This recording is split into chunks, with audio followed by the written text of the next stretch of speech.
Folks, what a fantastic way to start WrestleMania weekend with a little bit of developmental wrestling. Because I just finished watching NXT Stand and Deliver, and I can say with confidence that this show was fantastic from beginning to end. This show had it all. It had a fun gimmick match. It had new champions. It had the showcase of the greatest women's division that there is. It had a knife-twisting heel turn, and it even had what some people are calling the greatest match in the history of the NXT brand. So folks, welcome to my short NXT Stand and Deliver 2025 review. We'll go through each match. I'll tell you my quick thoughts, what I thought of it, and where I think things can go from here. I don't usually cover NXT on this YouTube channel because it typically doesn't do well for views, but I'm just high on wrestling right now. So let's talk about it, as Trick Williams would say. As always, don't forget to subscribe to this channel, ring the bell for notifications. If you're a wrestling fan, I am incredibly confident that you're going to fall in love with this YouTube channel because we always upload daily wrestling content. On top of all of the content that you're getting here, we're also uploading a ton over on the Patreon. Both night 1 and night 2 reviews of WrestleMania with footage will be uploaded to the Patreon immediately once the show ends.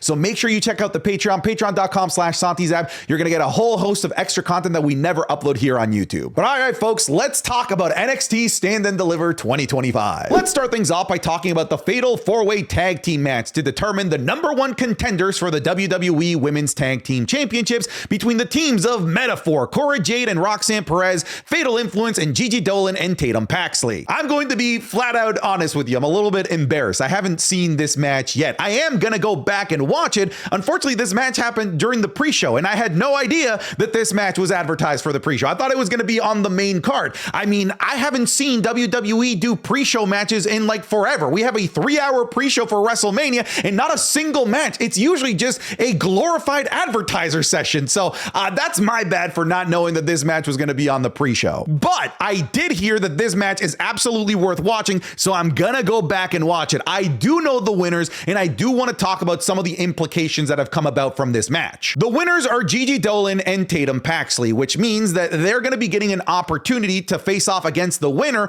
of Liv Morgan and Raquel Rodriguez versus Lyra Valkyria and Bayley. And this is happening on Tuesday. And personally, if I'm being honest with you, when I look at the landscape of everything that's going on in the women's mid-card, just let the women's division in NXT take these titles because they're just not using them very well on the main roster. I can't name you like 3 actual proper tag teams on the main roster that aren't just 2 singles competitors put together randomly. Meanwhile, on NXT, like we have a proper tag team division over there, a tag team division that is only really flourishing because they're going over to TNA to have matches for their tag team championship. So you might as well give NXT the women's tag team championships at this point because they actually have a women's tag team division. I don't know that they would win the titles as early as this Tuesday, but I think it's on the table and it should be on the table. And if they move the tag team titles over to NXT with this match on Tuesday, then it gives WWE no excuse to develop that Intercontinental Championship and US Championship division for the women. The other big thing that came about this match is Roxanne Perez turning on Cora Jade, which I'm not surprised because they haven't really been able to actually like flourish that feud because of Cora Jade's start-stop career on NXT with injuries.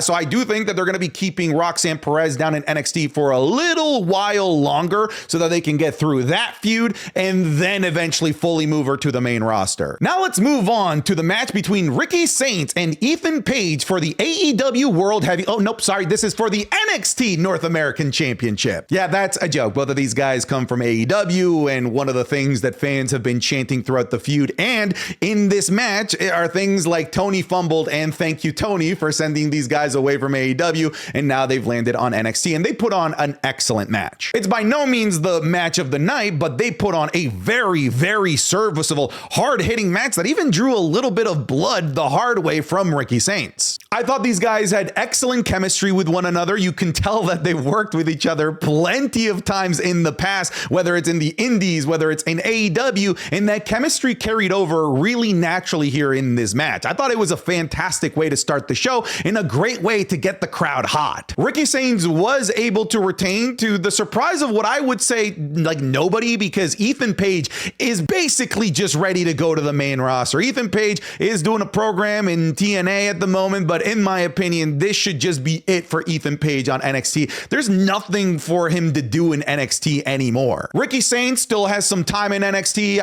I also think that Ricky Saints is ready for the main roster, but he's just so brand new that I do want to see Ricky Saints continue to have matches against different types of guys, different types of wrestlers on NXT. But Ethan Page, send this man to the main roster immediately. This was a great way to start the show. This gets a thumbs up from me. I really have nothing to complain about. The crowd was fun, although I do wish that the crowd chants were more about the wrestlers and NXT as opposed to some external stuff like AEW chants. They did get a "this is awesome" chant and "fight forever" chants at one point, which were definitely warranted, but I would love to hear more of those chants as opposed to AEW centric chants. Like, I'm sure Ricky Saints and Ethan Page, they're ready to move on from that chapter in their life, and if we kind of keep throwing it in their face, whether it's in a way that is showing support of them, I'm sure it's not the best thing to hear. But yeah, Ricky Saints is still your North American champion. Great way to start the show. Highly recommend this match. Then we move on to Hank and Tank defeating Fraxium Nathan Frazier for the NXT Tag Team Championships. A Fraxium match at this point is just an expected match of the year contender. And at the start of this match, I was a little bit concerned. Fraxium, I'm never concerned by, but Hank and Tank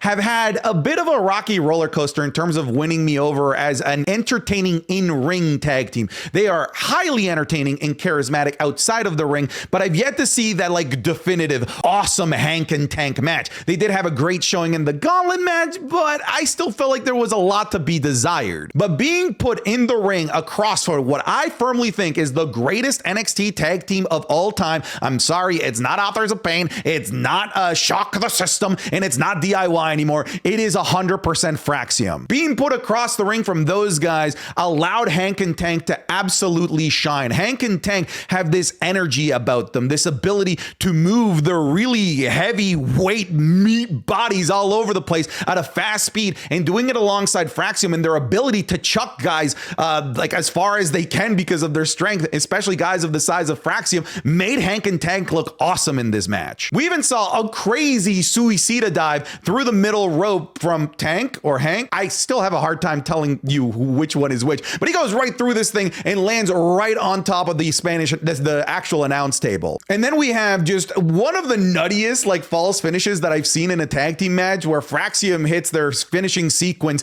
a finishing sequence that has won them pretty much every single match that they've had, only for it to get broken up last second by the dude who just landed on the table like 3 minutes earlier. It's fast paced, it's fun, it's energetic, it's emotional seeing Hank and Tank, who have been through this crazy roller coaster of a ride trying to get this championship opportunity. It was awesome seeing them get their moment. The crowd loved it. They popped for it. And this was what I thought was going to be the best match of the night until we get to the main event, folks. This is another thumbs up. Like, the show started off on back-to-back great matches. Then we go on to the ladder match for the vacant NXT Women's North American Championship between Sol Ruca, who defeated Izzy Dame, Kalani Jordan, Lola Vice, Thea Hale, and Zarya. I had really high hopes for this match, mostly because I was hoping that this match would significantly outdo what I thought was one of the more disappointing matches of the year, which was the North American inaugural championship ladder match for during Battleground in 2024. I didn't think that match was bad. I just felt like the WWE didn't really let the women cook. I felt like that match still had like 8 more minutes. So I was really hoping that this match was going to completely blow that one out of the water. I don't think that it blew it out of the water. I still felt like they played it entirely way too safe with the level of talent that they had in there. I felt like they could have done much more entertaining spots and better in-ring storytelling and micro stories within the participants of the match. Really, the only micro story that was being told here was the story between tag partners Zarya and Sol Ruca. That was developed very well, but aside from that, there really wasn't much in terms of story chemistry between the other ladies. So if there isn't much in terms of story to go off of, I would really hope that the actual like spots in the match would blow me away. And I don't think that I can say that. There's maybe like one spot where I was like, okay, that's insane. We did have a crazy spot where Kalani Jordan does a frog splash onto Zarya, who is like on a erected ladder, like you can picture like in between a ladder and the middle rope, and Kalani Jordan just freaking ricochets off of that thing. Like, that ladder was not having it, but that was a pretty nutty spot. I think the women did a good job at using the ladder ladder as a weapon, but I don't think that they did a great job at using the verticality of the ladder. We did have the moment where Thea Hale jumped off the ladder to be caught by like 50 people. It's just it's an overdone spot, and it doesn't hit as well when you bring out people that aren't even in the match to help catch her. Obviously, I don't want Thea Hale to like jump off and like not get caught by anybody, but I do feel like when you brought out the rest of the culling that it took away from that spot a bit. Really, the best like spots and sequences were Sol Ruka's ending, where she did this awesome, I don't know, like acrobatic kick to Zarya to knock her off, and then she does like a flip on top of the ladder, and then she does her finisher, the Soul Snatcher from the ladder onto Izzy Dame, and then she hits a double Soul Snatcher onto Thea Hale and Lola Vice, and then she climbs up and picks up the win. It was an awesome like final like 3 minutes of this match. The final 3 minutes of this match is where it's at. The rest of the match I felt left a lot to be desired. It's still a good match, but I just wanted more, especially with the talent that was in there. It's still a thumbs up. I just wanted more out of this. This is unreal. This is so good. Oh my God, dude. Here we go. Man, there it is. That's what we live for. That's a good moment. That was beautiful. Psych!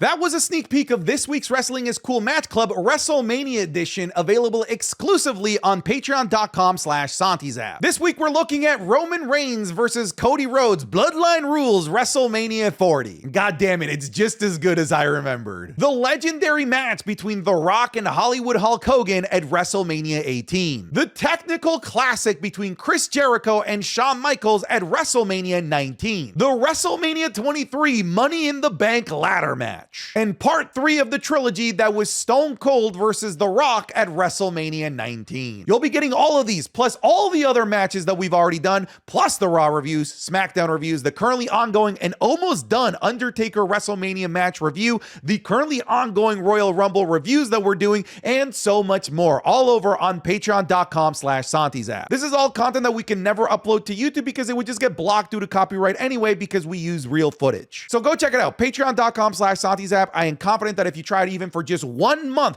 for this WrestleMania season, that you're going to fall in love with the content and the community. If you're already a patron, thank you so much for your support. Now let's get you back to the video. Then we have the match between Dark State and the D'Angelo family. This match was always about the story. From an in-ring perspective, this was always scheduled to be the weakest match of the night, but don't get me wrong, even from an in-ring perspective, this was a lot of fun. Like these two factions should fight forever. They have great chemistry with one another. Luca Crucifino is a wonderful seller, by the way. He made Dark State look like the scariest human beings on the planet. Tony D'Angelo looked fantastic with his set of offense, amazing spine busters, amazing vertical suplexes from the top rope. Tony D'Angelo was classic Tony D'Angelo. The fellas from Dark State were fantastic as well, showing their young athleticism and demonstrating that there is a lot of talent there that could help maybe carry the NXT brand over the next couple of years. But really, this was all about Stax. The question is, was Stax the member, the leader of Dark State? And we did see Stax ultimately turn on the family after he wanted to do his plan. He wanted to be the one to take over here to help the family win, but Tony D'Angelo didn't let him. Tony D'Angelo didn't let him execute his plan, which I guess forced Stax to just sort of snap and kick Tony D'Angelo square in the nuts. But the delivery of this turn was fantastic, because for like 5 minutes we thought it was going to happen, but they kept like pushing it off. They did such a great job to build to the moment where Tony D'Angelo has his back to Stax, and Stax has the crowbar, but he gives the crowbar back to the ref and then hits him in the nuts. It was wonderfully executed. Now Stax does walk out and allows a Dark State to hit their finishing like triple power bomb on Tony D'Angelo, but there is nothing indicating that Stax is the leader of Dark State. I mean, at this point, I don't know if Dark State even has a leader. It's just that's the thing that we've been theorizing. Like, who is leading Dark State? After this match, my guess is nobody. It looks like we might have like a Tony D'Angelo family civil war, because towards the end of the show, we did have Stax telling Luca Crucifino to keep his phone by him, and we'll tell you where to meet on the next episode of NXT. So So there's still a lot here, but it was a wonderfully executed heel turn. Like, I was emotionally invested in the story that they told, and I actually like was hurt seeing this heel turn. It was very, very well executed. The match was decent, but it was all about the turn, and it was all about the story, and that delivered. Thumbs up. Then we go to the fatal four-way match between Stephanie Vaquer, Julia, Jada Parker, and Jordynne Grace for the NXT Women's Championship. For much of the year, I would have loved to see the women main event stand and deliver,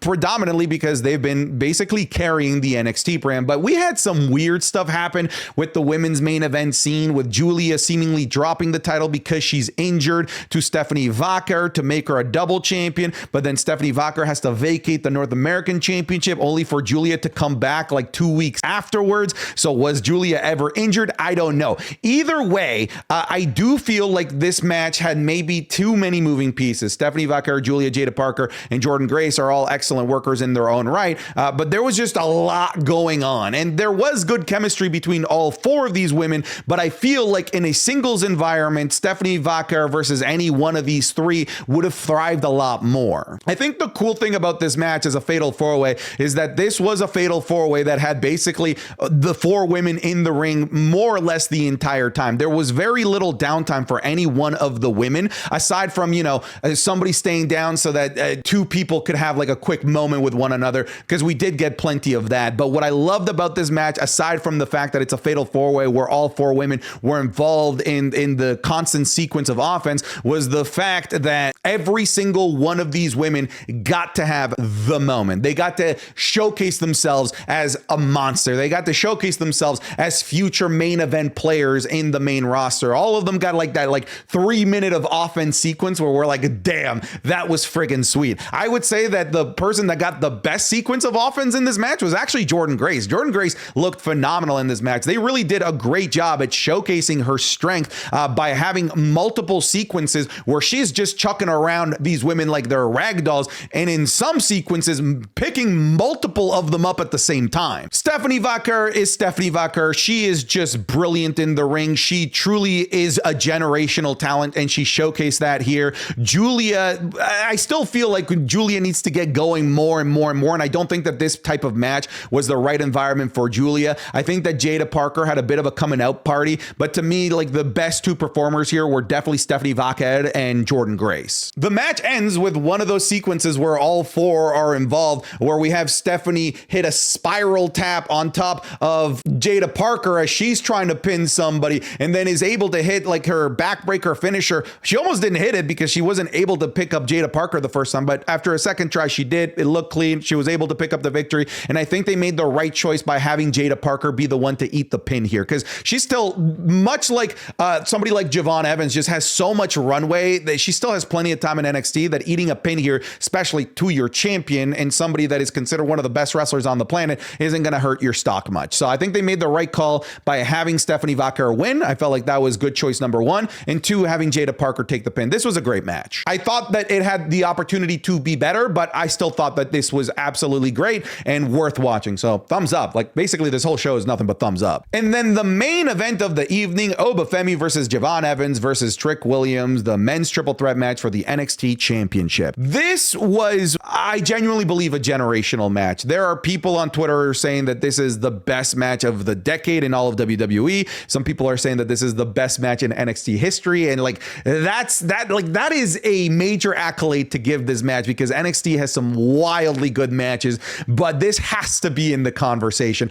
I jokingly tweeted that this match should just immediately be inducted as the immortal moment in the WWE Hall of Fame. The best thing about this match, and I don't want to copy what I just said about the Fatal 4-Way, is that this was a match where all three guys were involved in the offense, but what really glued everything together in this match, in my opinion, was Javon Evans, because this match had 0 seconds of downtime, and it didn't have any downtime because the second that you try to breathe or blink, Javon Evans was doing something nutty to get back into the offense and to help continue the sequence of offense between all three of these guys. This was, in my opinion, also the best physical performance beginnings of Trick Williams' career. Trick Williams was pulling out some moves out of his bag that it's like, where the hell was this stuff all along? I'm starting to maybe think that Trick Williams is kind of like John Cena, where he's like a really good mirror to the talent that he's facing, but he's never really able to elevate the talent. So like how Cena is always able to have amazing matches with the likes of AJ Styles, Kevin Owens, Sami Zayn, CM Punk, but always just has mediocre matches against the like of like The Miz or anybody else that isn't particularly like fantastic in ring. I feel like that's what Trick Williams kind of embodies. So Trick Williams is able to like elevate himself to the skill of his opponent, but also brings himself down as well when the skill of the opponent isn't up to par. But between the skill of Obafemi and Javon Evans, Trick Williams was the best that he has ever been, the best that he has ever looked. My favorite spot on this match was Javon Evans going for a springboard. Trick Williams running, jumps off top of the back of Obafemi and hits Javon Evans with the trick shot, which is a nasty knee to the face. One of the nuttiest spots that I've ever seen. Towards the end of the match, we have people going through barricades, Trick Williams putting Oba through a table. We even have a spot where Trick Williams has the match won, about to pin Javon Evans, but then Oba grabs the ref. The ref, like a fucking boss, kicks off Obafemi to give us one of the closest false pins in quite a while in NXT as well. And then Javon Evans, towards the end of the match, like I was bought in, man. Like I emotionally bought into Javon Evans. Like that is the guy that I wanted to win because he was just doing all of the best stuff in this match. All of the best offense played through or was by Javon Evans. And that finishing sequence like had me sold that Javon Evans was going to win this, where he did that like triple corkscrew onto Obafemi. I really thought the match was done right there. But yeah, Obafemi is Obafemi. A little bit of no selling from Obafemi, but I think I can buy it from somebody like Obafemi, who is basically built to be like the most dominant guy in NXT. So it kind of works in that regard. But yeah, Obafemi is able to pick up the victory by powerbombing Trick Williams on top of Javon Evans, who had just eaten a trick shot, to pin Javon Evans to pick up the victory in what was so far easily the best match in WWE this year. And it's going to be in conversation for one of the best matches in the history of NXT. If you can only watch one match, this is the match that you absolutely 100% without a single shadow of a doubt need to go watch. This match absolutely rules. I do not have enough thumbs to tell you how good this match is, but that's it, folks. I am done. We'll see you for the review of WrestleMania. Goodbye. See you in the live stream. Goodbye. Get out of here.